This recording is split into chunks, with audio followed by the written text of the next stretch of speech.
జీవుడు దేని వలన వృద్ధిని పొందుతూ ఉంటాడు, దేని వలన నశించిపోతూ ఉంటాడు. ఈ రెండు విషయాల గురించి నాకు సమగ్రంగా తెలియచేయవలసినది అని ప్రార్థన చేస్తే భీష్మాచార్యుల వారు జవాబు చెప్తూ, ఒకానొకప్పుడు దేవగంగా స్నానం చేయడం కోసమని చెప్పి ఆ ఆకాశగంగ దగ్గరికి నారద మహర్షి వెళ్ళారు. వెళ్ళేటప్పటికీ దేవేంద్రుడు అప్పటికే ఆకాశగంగా స్నానం చేసి వ్రతాచరణమునందున్నాడు.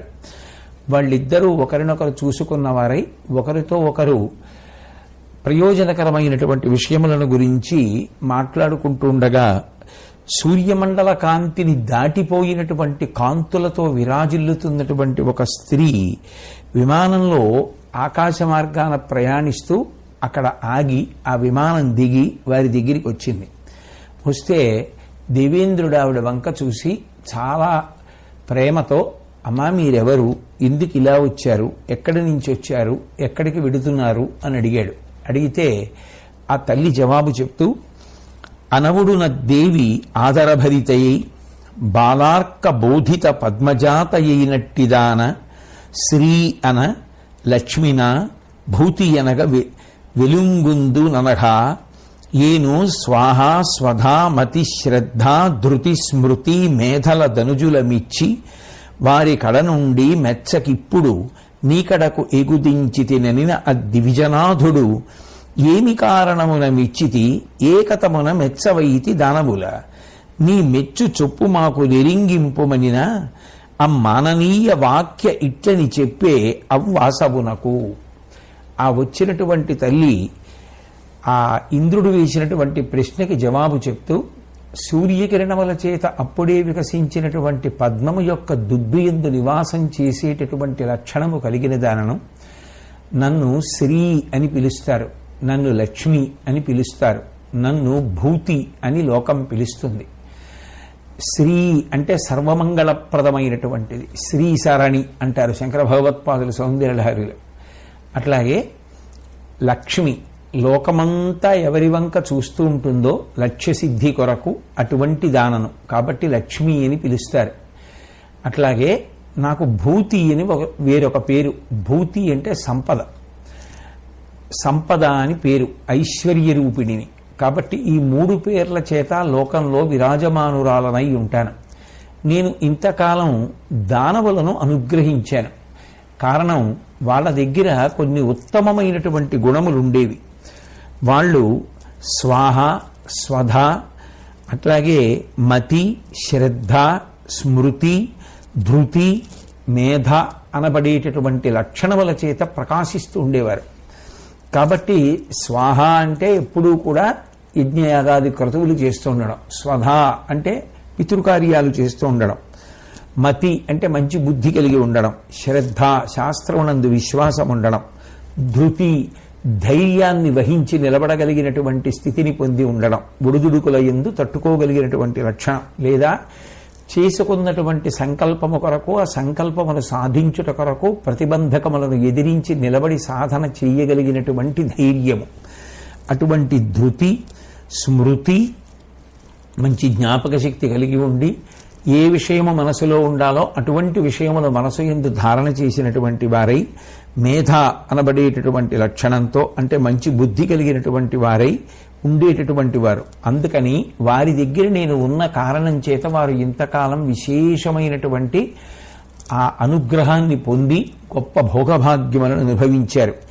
ఇప్పుడు వారి యందు ఆ గుణములు పోయాయి. ఆ గుణములు లేని చోట నేను ఉండను. అందుకని ఇప్పుడు నేను ఆ రాక్షసుల్ని విడిచిపెట్టేశాను.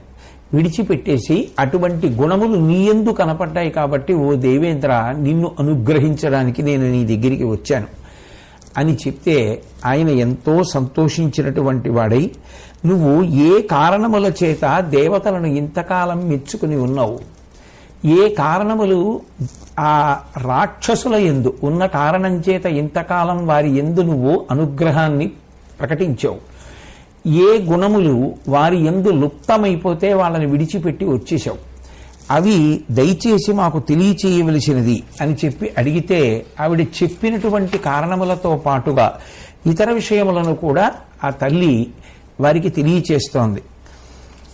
దాన అధ్యయన అతిథి సమ్మాన ఆది విశిష్ట గుణ సమగ్రత కలిమిన్ దానవుల నియ్యకుంటిని వాని విడిచి గర్వులగుట వారి విడిచితిన్.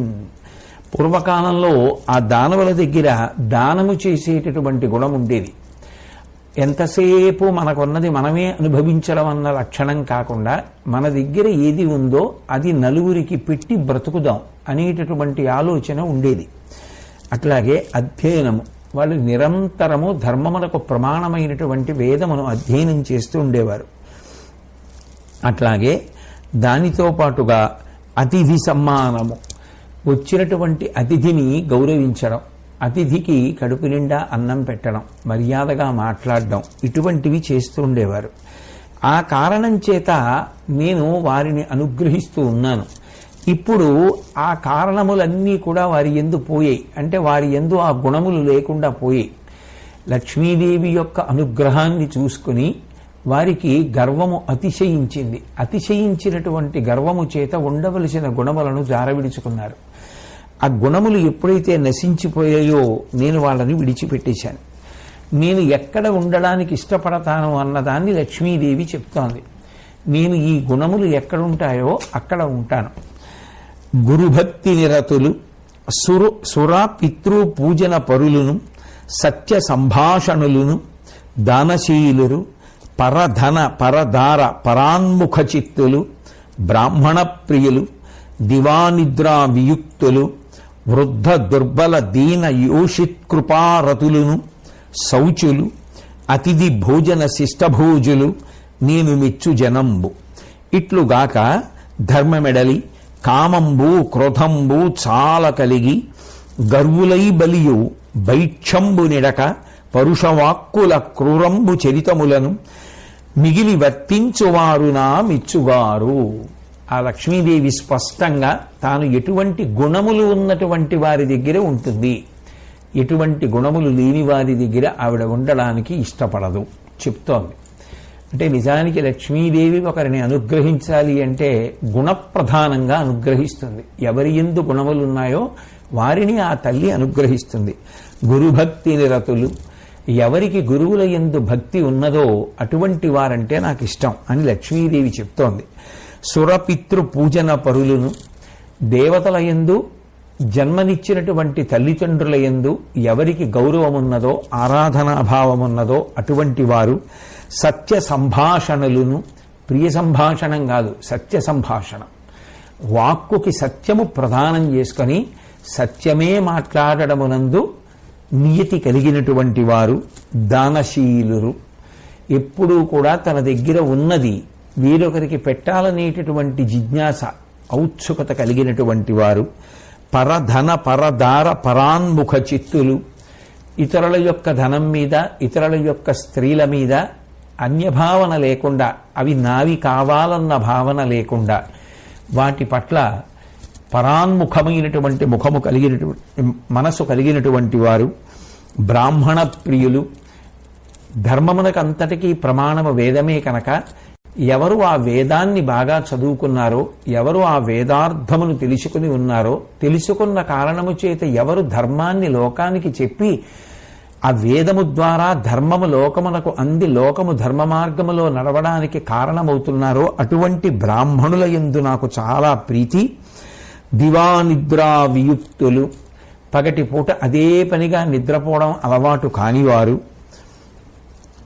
వృద్ధ దుర్బల దీన యోషిత్ కృపారతులను, వృద్ధులైనటువంటి వారిని ఆదరించేటటువంటి లక్షణమున్నవారు, దుర్బలులు, తగినంత బలం లేనిటువంటి శరీరంతో ఉన్న వాళ్ల పట్ల ఆదరభావం కలిగినటువంటి వారు, దీనులైన వారిని ఆదరించాలనేటటువంటి సద్బుద్ధి ఉన్నవారు, స్త్రీల పట్ల దయ ప్రేమ కలిగినటువంటి వారు, శౌచులు, నిరంతరము బాహ్యాభ్యంతర శౌచమును పొంది ఉండేవారు. అంటే బాహ్యంలో శరీరాన్ని శౌచంతో ఉంచుకొని దుర్గుణములు దుర్మార్గమైన ఆలోచనలు మనసులోకి ప్రవేశించకుండా తనను తాను నియంత్రించుకుంటూ మంచి గుణములు మనసుకు ఆలంబనంగా ఇస్తూ లోపల స్వచ్ఛంగా ఉండేటటువంటి స్వభావము కలిగినటువంటి వారు, అతిథి భోజన శిష్ట భోజులు, ఇంటికొచ్చినటువంటి అతిథికి ముందు అన్నం పెట్టి ఆయన తినగా మిగిలినటువంటి పదార్థాన్ని అతిథి యొక్క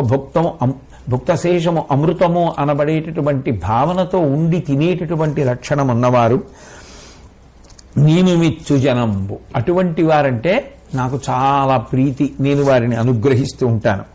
ఇట్లు కాక ధర్మమెడలి, అట్లా కాకుండా ధర్మమునందు చాలా చులకన భావనతో ఉండి ఆ ధర్మాన్ని విడిచిపెట్టేటటువంటి వారు, ధర్మమునందు అనురక్తి లేనివారు, ధర్మానుష్ఠాన పరులు కానివారు, కామంబు క్రోధంబు చాలా కలిగి విశేషమైనటువంటి కోరికలతో వెంపర్లాడిపోయేటటువంటి వారు, ఎప్పుడు కోపంతో ఊగిపోయేటటువంటి లక్షణం ఉన్నవారు, అటువంటి వారు గర్వులై బలియు బైక్షంబు నిడక, ఆ చాలా గర్వంతో బలి కాని భిక్ష కాని ఎవరికీ పెట్టనటువంటి వారు, పరుష వాక్కుల క్రూరంపు చరితములను, అవతల వారితో మాట్లాడేటప్పుడు మాట యందు సౌమ్యత లేకుండా చాలా పరుషంగా మాట్లాడేటటువంటి లక్షణం ఉన్నవారు, చాలా క్రూరమైనటువంటి స్వభావము, క్రూరమైనటువంటి పనులు చేసేటటువంటి ప్రవృత్తి కలిగినటువంటి వారు,